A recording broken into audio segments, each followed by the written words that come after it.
Yayasan Motif Kasus Subang, 200 juta rupiah cair usai pembunuhan ibu dan anak. Yosep kini jadi ketuanya. Ada apa dengan Yayasan Bina Prestasi Nasional yang disebut-sebut menjadi motif pembunuhan ibu dan anak di Subang?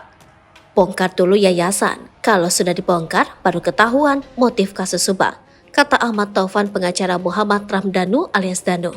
Yayasan Bina Prestasi Nasional disebut-sebut menjadi alasan pelaku kasus Subang. Yayasan ini beralamatkan di Curug Grendeng, Kecamatan Jalan Cagak, Kabupaten Subang. Yayasan itu terbentuk tahun 2009, dirintis oleh Yosep Hidayah dan istri mudanya Mimin. Mimin menjadi bendahara Yayasan Bina Prestasi Nasional selama 2 tahun.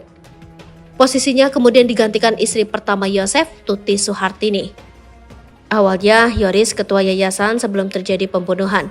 Yosef Dewan Pembina, Tuti bendahara, Amel sekretaris papar pengacara Yoris, Leni Anggraini. Selama menjabat, Tuti dan Amel mendapat penghasilan sebesar 10 juta rupiah, Yoris 10 juta rupiah. Sedangkan Yosef mendapat uang dari yang diberikan oleh Tuti.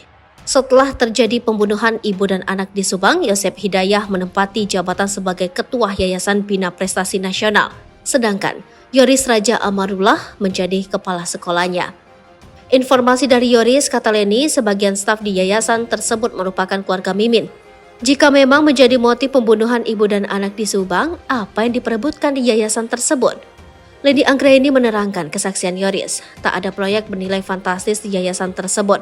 Katanya hanya ada pencairan dana bos. Dana bos di yayasan tersebut cair 2 atau 3 kali per tahunnya. Nominalnya sekitar 200 juta rupiah sampai 300 juta rupiah sekali cair. Namun begitu, Leni mengungkap kejadian tak biasa yang dialami kliennya Yoris. Beberapa waktu setelah pembunuhan ibu dan anak di Subang, Yosep mendadak meminta Yoris mencairkan dana. Yoris yang masih dalam kondisi berduka ditinggal ibu dan adiknya langsung naik darah pada Yosep. Yoris tak terima ketika suasana masih bersedih, Yosep justru sibuk mengurus uang. Kepada Tribun News Bogor, beberapa waktu lalu Yoris Raja Amarullah sempat mengaku dipaksa untuk kembali menjabat sebagai kepala sekolah. Ia mengaku sudah tak lagi menjadi pengurus Yayasan Bina Prestasi Nasional. Download Tribun X sekarang, menghadirkan lokal menjadi Indonesia.